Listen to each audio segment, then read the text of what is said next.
Hello dear students.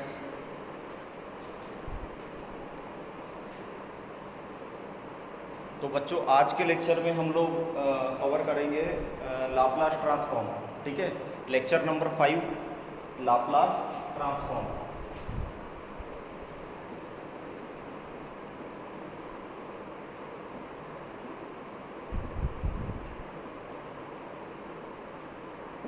ठीक है, तो ये बेसिक आपने पढ़ रखा होगा सिग्नल सिस्टम के अंदर।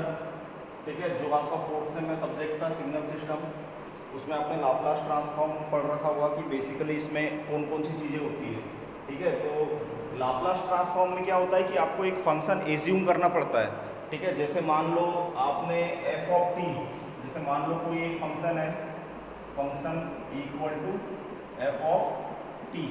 ठीक है, अब आपको लाप्लास ट्रांसफॉर्म की प्रोसीजर अप्लाई करनी है, तो किस टाइप से ये फंक्शन परफॉर्म करेगा। तो लाप्लास ट्रांसफॉर्म लेने के लिए आपको जस्ट एक एस डोमेन में एक जो फंक्शन होता है e⁻⁻ ऑफ एस टी, ठीक है, वो इसमें मल्टीप्लाई करना होता है। इस फंक्शन में जो आपने फंक्शन एज्यूम किया है एफ ऑफ टी, इसमें आप एक function e⁻⁻ S of T का मल्टीप्लाई करोगे, देन उसके बाद में ये जो टोटल पूरा फंक्शन आएगा उसको आपको इंटीग्रेट करना पड़ेगा। कहाँ से कहाँ तक? 0 to ∞ तक। तो चलिए स्टार्ट करते हैं। ठीक है, तो ये एक फंक्शन आपने एज्यूम कर लिया, उसके बाद आप क्या करोगे, Laplace of F of T equal to, अब देखो लाप्लास ट्रांसफॉर्म जो टी डोमेन में है वो एस डोमेन में कन्वर्ट करता है। एंड अगर आपको इनवर्स लाप्लास लेना है तो inverse Laplace of F of S equal to इसका जस्ट अपोजिट आ जाता है। जैसे मान लो अगर आपने एफ ऑफ टी का लाप्लास लिया तो एफ ऑफ एस आएगा, एफ ऑफ एस आएगा, ये आ गया। ठीक है, अगर आपको कोई पूछे कि इसका इनवर्स लाप्लास क्या होगा तो ये जस्ट अपोजिट हो जाता है। ठीक है, मतलब एफ ऑफ टी मिलना चाहिए। ठीक है, इसकी लिमिट कहाँ से कहाँ तक होती है? t greater than equal to 0। ठीक है, अब यहाँ पे s का क्या मीनिंग है? s equal to sigma plus j of omega, where sigma equal to real part and j omega equal to imaginary part. ये रियल पार्ट है एंड ये इमेजिनरी पार्ट है। ठीक है, तो f ऑफ s का क्या फंक्शन हो जाएगा? क्या बोला था मैंने कि सर किसी भी चीज का अगर लाप्लास लेना है तो वो इंटीग्रेशन के अंदर में उसको इंटीग्रेट कर दिया जाता है। कहाँ से कहाँ तक? 0 to ∞। एंड इसके अंदर कौन सा फंक्शन आएगा? F of T. ठीक है, इसमें किसका multiply? e⁻⁻ S of T. ठीक है, एंड डी टी। ठीक है, क्योंकि टी का फंक्शन है तो डी टी। ठीक है, अब अगर आप बैक चलेंगे, अपोजिट चलेंगे, तो क्या लिखेंगे? Back from Laplace transform by process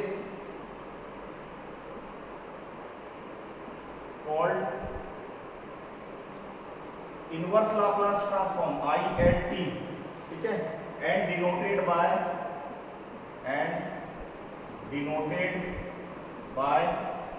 L inverse. ठीक है, मतलब लाप्लास इनवर्स लाप्लास लेना है तो आपको इनवर्स मतलब लाप्लास इनवर्स, ये साइन देना पड़ेगा। ठीक है, तो Laplace inverse, Laplace of inverse F of T. अब लाप्लास किसके बराबर है? एफ ऑफ एस के, तो इसका भी inverse Laplace, Laplace inverse of F of S equal to क्या मिल जाएगा? F T. ठीक है, देखो यहाँ पे लाप्लास जब आपने एफ टी का लिया तो आपको एफ एस मिला, और जब आपने Laplace transform inverse Laplace F S का लिया तो आपको एफ टी मिल गया, मतलब अपोजिट चलता है। ठीक है, अब इसका ये आपको चीज क्या याद रखनी है? इक्वेशन नंबर 1, इसको इक्वेशन नंबर 1 नाम दे दो, आपको ये याद रखना है। ठीक है, आप जब भी किसी भी चीज का लाप्लास कैलकुलेट करेंगे तो आपको कोई भी फंक्शन दिया हुआ रहेगा तो आप इससे सॉल्व कर सकते हैं, ठीक है। 0 टू इन्फिनिटी एफ टी, मान लो कॉस का फंक्शन है, साइन का फंक्शन है, अगर आपको याद नहीं आ रहा है, ठीक है, तो आप जस्ट ये फॉर्मूला यूज करके, ठीक है, लाप्लास ट्रांसफॉर्म कैलकुलेट कर सकते हैं, ठीक है।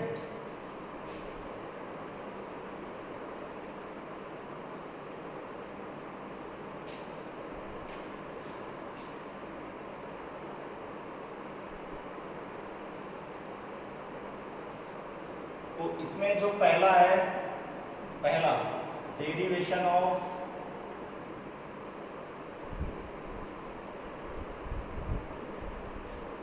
लाप्लास ट्रांसफॉर्म, ठीक है, इसके डेरिवेशन है।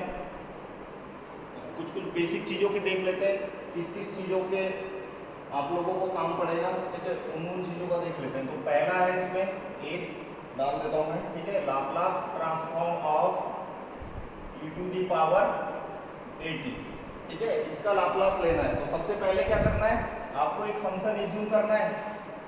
तो f of t equal to e to the power at, ठीक है, ये फंक्शन इक्वल टू ft ले लिया, ठीक है, और यहीं पे एक फंक्शन को ft equal to e to the power at assume कर लिया, ठीक है। अब क्या करना है, यही वाली procedure, Laplace of e to the power at, Laplace of e to the power at equal to, ये आप लिमिट लगा दो 0 टू इन्फिनिटी, 0 टू इन्फिनिटी, ठीक है। आपका फंक्शन क्या है, ये फंक्शन है, कौन सा है, e to the power at into, इसमें मल्टीप्लाई किसका होगा, e to the power minus st का, into d of t dt। अब देखो ये 0 टू इन्फिनिटी लिमिट हो गई, ठीक है, बेस सेम है, बेस सेम है, तो जो पावर होगी वो सब्सट्रैक्ट हो जाएगी, e to the power a minus s t dt, ठीक है। तो जब आप इसको सॉल्व करेंगे, e का कोई भी फंक्शन अगर इंटीग्रेशन के अंदर आता है, ठीक है, तो उसका क्या लाप्लास हो जाएगा, 1 अपॉन s माइनस ए, ठीक है। जब आप इसको सॉल्व करेंगे तो 1 अपॉन s माइनस ए आएगा, आप रख के देख लेंगे इसमें, ठीक है, यही फंक्शन आपको मिलेगा 1 अपॉन s माइनस ए।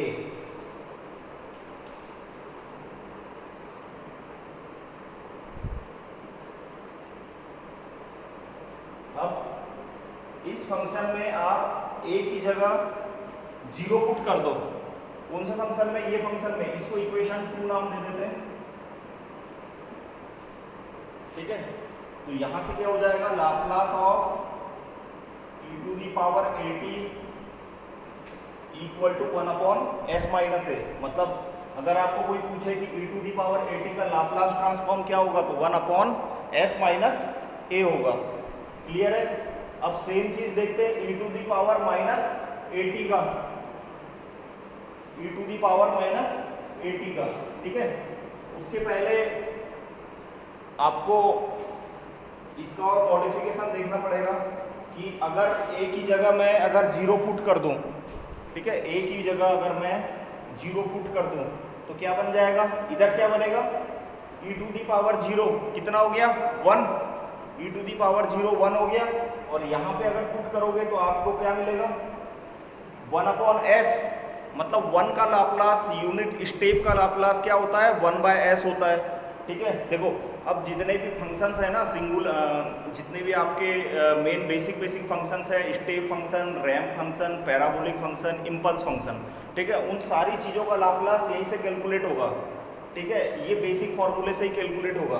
तो आपको जस्ट ये एग्जाम में तो आएगा नहीं, ठीक है, डेरिवेशन, आपको सिर्फ मेन बेसिक चीज़ याद रखनी है कि इसका लाप्लास क्या होता है, क्योंकि क्वेश्चन में आपको मेंशन रहेगा कि स्टेप फंक्शन अप्लाई हुआ है इनपुट में, ठीक है, तो आपको R of S, step input मतलब आर ऑफ एस, कल बात की थी अपन ने,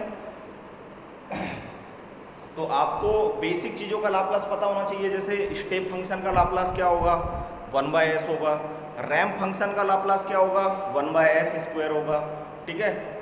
पैराबोलिक का क्या होगा, इम्पल्स का क्या होगा। ठीक है, तो अगर इस वाले फंक्शन में ए की जगह अगर आप 0 पुट कर दो तो e⁻0 1, अगर इसी फंक्शन में पुट a = 0, ठीक है, a = 0, तो क्या हो जाएगा, Laplace of e⁻0 × t = 1/s। ठीक है, तो e⁻0 लाप्लास ऑफ e⁻0 1 आ गया, और यहाँ पे क्या आ गया 1/s। अब ये क्या है, ये क्या है, यूनिट स्टेप, और यूनिट स्टेप का लाप्लास क्या होता है 1/s। ठीक है, तो यहाँ से दो आपके डेरिवेशन, दो आपके रिजल्ट निकल गए कि e⁻at का लाप्लास ट्रांसफॉर्म क्या है 1/s - a, एंड स्टेप का लाप्लास क्या होता है 1/s। ठीक है, क्योंकि स्टेप फंक्शन का जो फंक्शन होता है वो किस पे वेरी करता है, जैसे ये होता है स्टेप फंक्शन। ठीक है, 1, ये t एक्सिस होती है। ठीक है, यहाँ पे आपका फंक्शन होता है ut। ठीक है, तो ये चीज़ है, तो ये बेसिक चीज़ मैंने बता दी। आपने अगर किसी ने नहीं पढ़ रखी होगी तो वो बेसिक फॉर्मूला अगर भूल गया होगा तो इस फॉर्मूले से कैलकुलेट करके वो लाप्लास ट्रांसफॉर्म को कैलकुलेट कर सकता है। ठीक है, चलो दूसरा है बेटा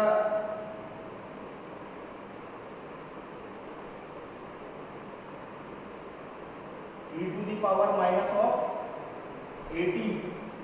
ठीक है, तो e⁻−80 में क्या हो जाएगा, जस्ट थोड़ा सा चेंज आएगा, ये माइनस अगर -80 की अगर बात करूं तो यहाँ पे क्या आ जाएगा 1/s - a, इसमें आया है तो ये हो जाएगा 1/s + a।